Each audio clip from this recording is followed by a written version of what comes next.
Malcolm Turnbull is standing by his call for the UK to stay in the European Union. The British MP, who heads the Australia and New Zealand parliamentary group, has blasted the Prime Minister, comparing Britain's place in the EU to Australia's position in Asia.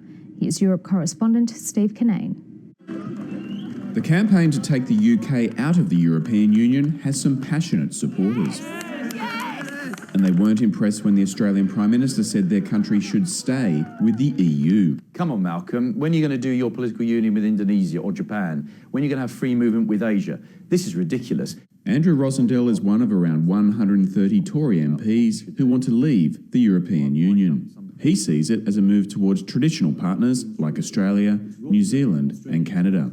We should surely have much closer relations in terms of trade and cooperation and free movement with those countries like Australia rather than Europe. This is crazy. But the Prime Minister today stuck by his statement.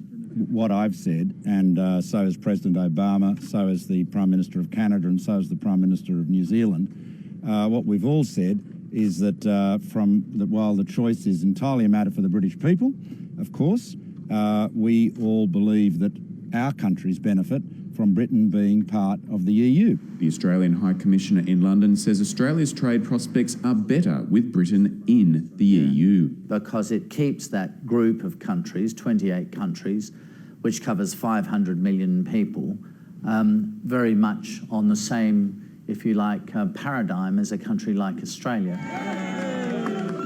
Both the Remain and the Leave campaigns are doing all they can to sway voters before the vote on the 23rd of June. Steve Kinane, ABC News, London.